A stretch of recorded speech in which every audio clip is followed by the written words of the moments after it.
ဆေးလောကမှာတော်တော်လေးစမ်းပြားပြီးတော့ရှာရခက်တဲ့ယောဂတစ်ခုရှိတယ်ဗျာလူကရင်ဘတ်ထဲမှာတစ်ဆိုးဆိုးနေမွန်းကျက်နေတယ်ဘာအလုံးမှလည်းမလုပ်ရသေးပဲနဲ့အသက်ရှူရတာခက်ပြီးတော့မိုးလင်းရနေပြီးတော့မိုးချုပ်ထိပင်ပန်းနေပြီ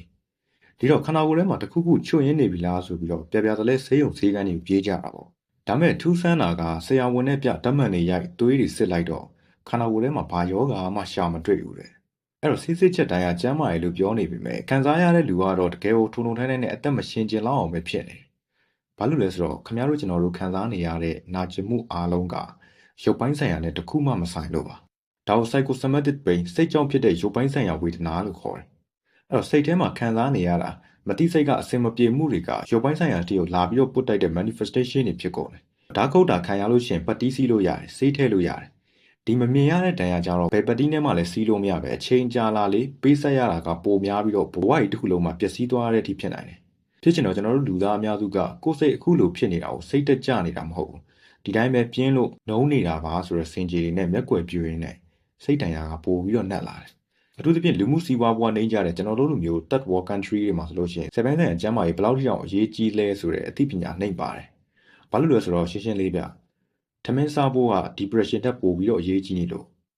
့အဲ့တော့ဒီဗီဒီယိုမှာစိတ်ကျန်းမာရေးအကြောင်းဆိုပေမဲ့အတိတ်ကာလရှေးဘဝကိုဗစ်နဲ့ကိုစစ်တွေမှာဘဝပြည့်လူနီးပါအတိတ်ပဲမဲ့သွားတဲ့လူငယ်လူရွယ်တွေရဲ့ခံစားချက်ကိုအဓိကထားပြီးတော့ကုစားပေးသားမှာမလို့ခမားကိုယ်တိုင်လည်းစိတ်တကြနေတဲ့လူတယောက်ဆိုလို့ရှိရင်ကိုစမ်းစစ်ပြီးတော့ self reflection လုပ်ဖို့ဒီဗီဒီယိုကခမားတို့သင်တော့ပါတယ်ဆိုတော့စားလိုက်ရအောင်အခုလို2019ကစားလိုက်တဲ့ပြဿနာက26ထိအောင်တစ်စက်တည်းဖြစ်သွားတော့ပြန်တွေးကြည့်လို့ရှိရင်6နှစ်ကျော်ဗျာဒီချိန်ကိုခဏလေးလို့ထင်နေလို့ရှိရင်ခမားဒီဗီဒီယိုနဲ့အကိုက်ဆုံးလို့ပဲဘာလို့လဲဆိုတော့လူဆိုတာကဘာမှရေးရမလုပ်ဖြစ်တော့တဲ့ခါမှာအချိန်ကြီးရှော့ကနေအကုန်မြန်တတ်ကြတယ်တွေးကြည့်ရင်အချိန်က6နှစ်ကျော်ဆိုတော့10စုနှစ်ရဲ့တဝက်စာလောက်တော့ရှိမယ်ဒီချိန်တွင်းမှာဘာလုပ်နေခဲ့လဲဆိုတာကိုပြန်တွေးခဲ့ဘူးလားခင်ဗျားဘာလုပ်နေလဲတော့ကျွန်တော်မသိဘူးတေးချာတာတစ်ခုကတော့ခင်ဗျားနေ့စဉ်ရက်ဆက်အခုလက်ထဲကဖုန်းကိုကန်နေလိမ့်မယ်ကျွန်တော်တို့စိတ်ပညာမှာ mental နဲ့ပတ်သက်လို့ရှိရင်အခြေခံကျတဲ့စကားတစ်ခုရှိတယ်ဗျာသူကဒီ perception is not reality ခင်ဗျားမျက်စိနဲ့မြင်နေရတဲ့အရာခင်ဗျားရဲ့ထင်မြင်ယူဆချက်တွေကတကယ်တမ်းအစစ်မှန်မဟုတ်ဘူးလို့အဓိပ္ပာယ်ရတယ်ဒါမဲ့အဲ့ရထဲမှာပဲလှဲပြီးတော့ဖုန်းပွတ်နေတဲ့ခါမျိုးမှာဖုန်းစကွန်ပေါ်မှာမြင်နေရတဲ့ဘဝတွေကကိုယ့်ရဲ့လက်တွေ့ဘဝနဲ့ပို့ပြီးတော့အစစ်မှန်ဖြစ်နေတယ်လို့ကျွန်တော်တို့ခံစားရတတ်တယ်ဒီလိုမျိုးအခြေအနေတွေမှာခင်ဗျားကဖုန်းကင်လို့ social media ပေါ်မှာကိုယ့်ရဲ့ border တွေ idol တွေတင်တဲ့အောင်မြင်နေတဲ့ပျော်ရွှင်နေတဲ့ post တွေကိုကြည့်ပြီးတော့ငါကတော့တော်တော်သုံးမကြတဲ့ကောင်ပဲငါဘဝကတော့အနာဂတ်မရေရာတော့ဘူးဆိုပြီးတော့ကိုစိတ်ပြတ်မိတယ်မလားဒါတစ်ဖက်ကကြည့်လို့ရှိရင်ဘဝပြည့်သလိုခံစားနေရပေမဲ့လက်တွေ့ရှုမြင်ကြည့်လို့ရှိရင်တော့အချိန်ဆိုတဲ့စီကြောင်းမှာတော်တော်လေးရေစရာကောင်းတဲ့ပြဿနာတစ်ဖို့လိုပဲ social media ဆိုတာလူတွေကသူတို့ရဲ့ဘဝရဲ့အကောင်းဆုံးအခိုက်အတန့်900%လောက်ကိုပဲ filter တွေတက်ပြီးတော့ပြထားတဲ့နေရာဒါပေမဲ့ခမ ्या ရဲ့အုံနောက်ကအဲ့ဒါကိုကဘာကြီးရဲ့ယာနှုံးပြည့်အမှန်တရားလို့တင်မှတ်ပြီးတော့ကိုယ့်ရဲ့100%ဆိုပြတ်တက်နေတဲ့လက်တွေ့ဘဝနဲ့တွားပြီးတော့နှိုင်းရှင်ဖို့ကြိုးစားတယ်ခမ ्या အိတ်နေတဲ့အချိန်မှာသူတို့အမှန်ကန်ကြိုးစားပြီးရလာတဲ့ရလဒ်ကိုခမ ्या ရဲ့100%လောက်ပဲရှိသေးတဲ့အားထုတ်မှုနဲ့တွားရှင်ပြီးပြန်တယ်ဆိုတော့ခမ ्या ဘာရလိုက်လဲဘာမှဖြစ်မြောက်အောင်မလုပ်ရသေးဘဲနဲ့ရင်မထဲမှာပဲမမြင်ရတဲ့စိတ်တန်ရာတွေကအလေးလိုက်ပြုတ်တက်လာမှာမလားလူတွေကရုပ်ပိုင်းဆိုင်ရာထိခိုက်မှုကိုပဲဒဏ်ရာလို့သတ်မှတ်ပြီးတော့စိတ်ပိုင်းဆိုင်ရာဒဏ်ရာတွေရတဲ့အခါမှာကျတော့ငါစိတ်တကြနေတာမဟုတ်ဘူးပြင်းနေလို့ပါဆိုတဲ့စိတ်ကြီးနဲ့ပဲမျက်ကွယ်ပြုတ်တက်ကြတယ်ဒီအရင်နှစ်တည်းကစလို့ကျွန်တော်စီကိုရမ်းပန်းရကားပေါ့အခုလိုမျိုးအခြေအနေကနေဘယ်လိုမျိုးရှေ့ဆက်မှန်းမသိလေလွင့်နေတဲ့ client တွေရောအကူကြီးတောင်းတဲ့လူငယ်တွေရောလက်တလောကာလအထိကိုရောက်လာကြတယ်အစားတော့ဒီခုနဲ့လို့ဖို့ဆန္ဒမရှိပေမဲ့ဒီနေ့ကကျွန်တော်နဲ့ရင်းနှီးတဲ့အသည့်တယောက်သူ့ရဲ့ social media ပေါ်မှာတင်တဲ့ behavior တွေကနည်းနည်းတော့ထူးဆန်းနေတာကိုသတိထားမိတယ်။ချုံလိုက်လို့ရှိရင်သူနဲ့စကားဆက်ပြောမိတဲ့ခါကျမှအဲ့ဒီပုံစံကိုဆက်တွေ့တော့သူကအကောင့်တော်တော်ကြီးနေပြီ။ဒါနဲ့ကျွန်တော်လည်းအဲ့ဒီ effort ကိုအခုချိန်ထိတောင်တက်ရောက်နေသေးတယ်ဆိုတော့လိုအပ်မထင်ပြီးတော့ဒီ video sharing လုပ်လိုက်တာပါ။ဆိုတော့စဉ်းစားကြည့်လို့ရှိရင်ကျွန်တော်တို့ကတလှေထဲစီးနေကြတယ်။ဒီလိုလူငယ်တွေကြားမှာအများစုကိုက်ညီမှုရှိတဲ့ပြဿနာကဘာလဲဆိုတော့ဒီ social comparison ကိုလူငယ်အချင်းချင်းတက်မိဘတွေကပို့ပြီးတော့စိုးနေတာတော့တွေ့ရတယ်။ကျွန်တော်အရင်ဗီဒီယိုတစ်ခုမှာပြောဖို့ခဲ့တယ်ပဲမေတ္တာအမှားပေါ့။ကျွန်တော်တို့စီကမိဘတွေကသားသမီးကိုသားသမီးလို့ပဲအသက်ကြီးတဲ့အထိမြင်တယ်လို့ချုပ်ချယ်ကြတယ်ဇလန်အဲ့ဒီကစတာပဲအဲ့တော့ပိုဆိုးလာတာကဒီမိဘတွေရဲ့ expectation ဟိုရှင်းပြောလို့ရှိရင်သားသမီးတွေစီကမျှော်လင့်ချက်ပေါ့ခက်တာကလေးတွေစီရောက်တဲ့အခါမှာအဲ့ဒီမျှော်လင့်ချက်တွေအားလုံးကဖိအားပုံစံပြောင်းသွားပြီအဲ့တော့အိမ်ကမိဘတွေကပေါင်ဝန်းကျင်နဲ့နေ့တိုင်းနှိုင်းရှင်နေကြတယ်ဟိုရက်ကောင်လေးကတော့ဂျပန်သွားတော့မှာနေကတော့အိမ်မှာထိုင်ပြီးတော့ဖုန်းပဲပို့နေတယ်ဟိုကောင်မလေးကတော့ online ကနေဒေါ်လာတွေတောင်ရှားနေပြီနေကတော့ဘာမှဖြစ်မြောက်မလုပ်နိုင်သေးဘူးစသဖြင့်ပေါ့အဲ့တော့မိဘတွေကခမားကိုချစ်လို့စိုးရင်လို့ပြောတာဖြစ်နိုင်ပြီမဲ့အခြေအနေတစ်ခုပေါ်မူတည်တဲ့ view side မှု conditional လက်ပုံစံမျိုးကိုဖော်ပြနေတယ်လို့ဖြစ်နေတော့နင်းအောင်မြင်မှနင်းပတ်စံရှာနိုင်မှငါတို့ကနင်းကိုအတိမတ်ပြုမယ်ဆိုတဲ့အထောင်သွားပြီးတော့တက်ရောက်နေပြန်တယ် ဆိုတော့ဒီနေရာမှာကျွန်တော်တို့သတိမထားမိတဲ့ချက်ကအဲ့ဒီချုပ်ချယ်တာနဲ့နှိုင်းယှဉ်မှုတွေ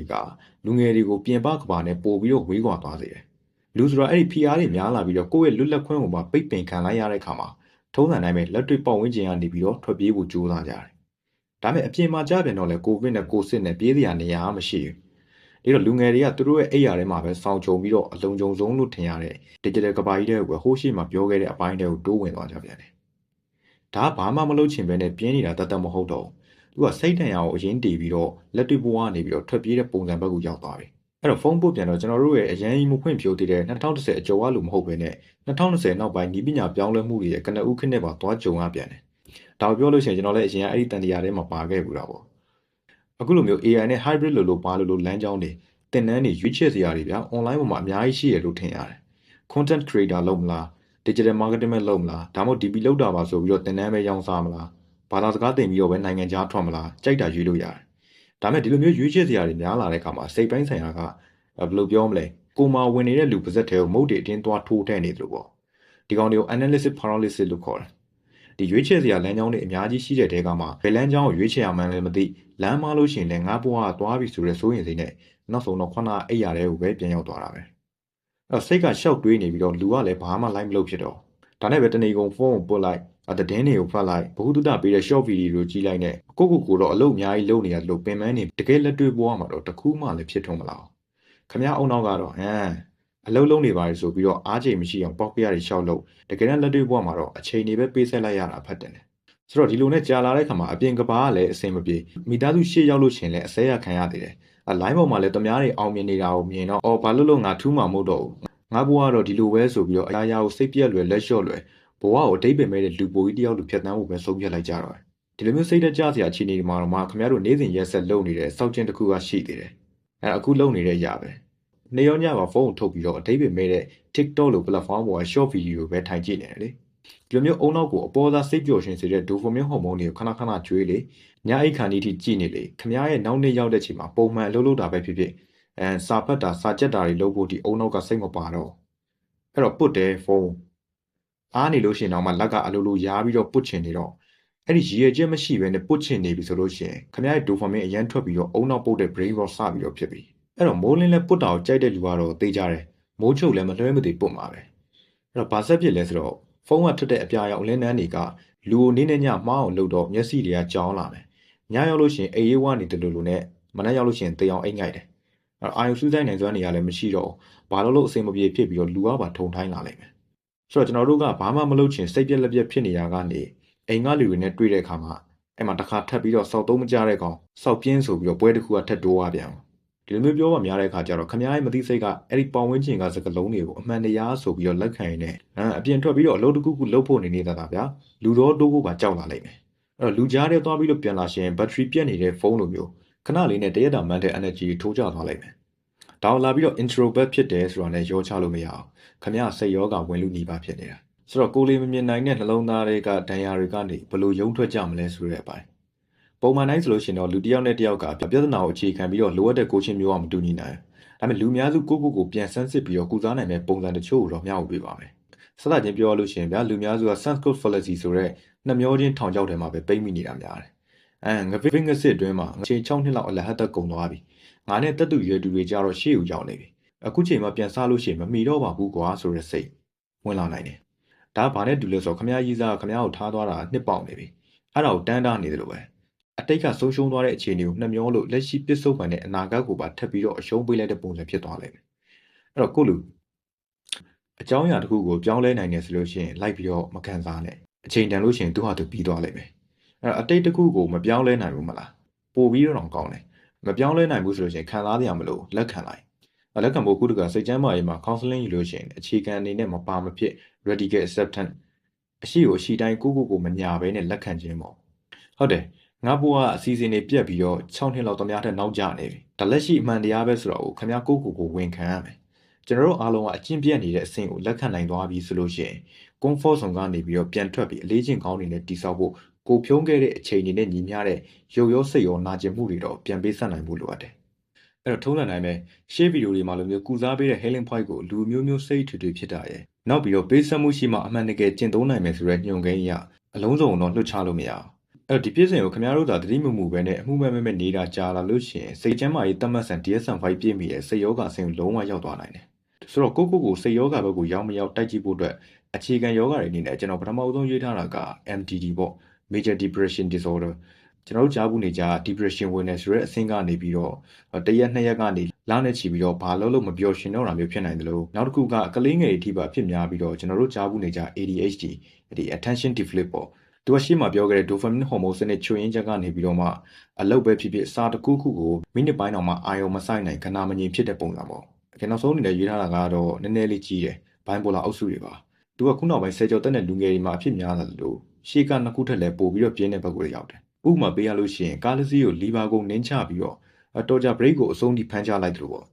တခါလေကျလို့ရှိရင်ငါအချောဆုံးငါအတော်ဆုံးဘာမစိုးလုံးနိုင်နေဆိုရက်ဒီ2017မှာထွက်ထားတဲ့ Limitless ဆိုတဲ့ရုပ်ရှင်တရားလောက်ပုံစံမျိုးထိကိုခန္ဓာချက်ကြီးကဝင်လာတယ်အဲ့တော့မာပဲကြီးတဲ့ကောင်တွေဆိုလို့ရှိရင်ပိုဆိုးတယ်အိတ်ချိန်နဲသွားတာတော့မှမပင်ပန်းတော့ပလန်အကြီးတွေချကျင်လာတယ်ဆုံးဖြတ်ချက်တွေပို့ပြီးတော့မြန်လာတယ်ခက်တာအဲ့ဒီအချိန်ကအများနဲ့တည်ငြိမ်နေမှာမဟုတ်တစ်ချိန်ရောက်လို့ရှိရင်စိတ်ဓာတ်တွေထိုးကျသွားပြီးတော့ငါတော့စောက်သုံးမကြတဲ့လူရှိသေးရဲ့လားဆိုတဲ့အတွေးတွေဝင်လာတတ်တယ်အဲ့တော့အရင်ကစိတ်ဝင်စားခဲ့တဲ့အရာတွေတော့မှစိတ်မပါတော့ဒါပေမဲ့တခုသတိထားမှာကလူတိုင်းမှာစိတ်တက်လိုက်ကြလိုက်ဆိုတဲ့ဖြစ်စဉ်တွေရှိတယ်ဘိုင်မိုလာဆိုတာကတာမန်အမျိုးသမီးတွေဘာညာလာလိုမျိုးမူစလင် shift အပြော့စားလေးတွေလိုမဟုတ်ဘဲနဲ့အဲ့ဒီစိတ်အခြေအနေတွေကတပတ်တစ်လနဲ့အချိန်တွေပို့ပြီးတော့ကြာလာလေ mini episode တွေတက်လာပြီးတော့ခမိုင်းနေ့စဉ်ဘဝရိုးပါထိခိုက်သွားနိုင်တာမို့လို့အခုချိန်ခံစားနေရတယ်ဆိုလို့ရှိရင်တော့မပေါ့ပါနဲ့စိတ်ချမ်းမာရေးကိုပြေးဖို့တော့လိုတာပေါ့နော်။ Okay ဒီတော့ခမည်းယူနန်းခဲ့လို့ရှိရင်ရွေးချယ်စရာကဒူးနဲ့ဒိုင်းပဲရှိမယ်။တစ်တွေမြစ်တွေကြားမှာရှိမှာမဟုတ်ဘူး။အရင်ကကျွန်တော်စီရောက်လာတဲ့လူငယ်အများစုကလည်းအဲ့လိုပဲကြေကွဲနေကြတာ။ဒါပေမဲ့ကွာခြားသားတဲ့အရာတစ်ခုကတချို့ကအဲ့ဒီဇုံထဲမှာပဲအနေထိုင်နေပြီ။လုံးဝပြန်မထချင်တော့တချို့ကြပြန်တော့လဲကိုယ့်ရဲ့အရှိကိုရှီတိုင်းလက်ခံပြီးတော့ရှေ့ဆက်ဖို့အားရင်တွေမွေးလိုက်ကြတယ်။အန်ဒီကနေမှယုံတော့ဖို့စိတ်သုံးဖြတ်ထားလို့ရှိရင်တော့ကိုယ်တိုင်လေးလာပြီးတော့ထွက်ပေါက်ချနိုင်တယ်လို့စနစ်တကျပြန်တိဆောက်ပြီးတော့တဦးချင်းတိုင်ပင်ဖြစ်ရှင်းနေတယ်ဆိုလို့ရှိရင်လည်းကျွန်တော်စီကိုတိုက်ရိုက်ဆက်သွင်းနိုင်ပါတယ်။ဒါနဲ့ဗျာဒီ6နှစ်တာကပ်ပေးထဲမှာပါခဲ့လို့ခင်ဗျားတို့ရောဘယ်လိုမျိုးနုံနစ်ပြီးတော့ဘဝကိုလေလွင့်ခဲ့ရလဲအဲ့တော့မိဘနဲ့ပတ်ဝန်းကျင်ရဲ့ pressure တွေကိုဘယ်လိုမျိုးရခဲ့ကြတယ်လဲဆိုတော့ comment မှာဆွေးနွေးသွားလို့ရပါတယ် psychology နဲ့ပတ်သက်တဲ့အကြောင်းအရာတွေအတွက် my matric ကခင်ဗျားတို့ဘေးနားမှာအတူရှိနေပါတယ်နောက်ဗီဒီယိုမှာပြန်တွေ့ကြပါမယ်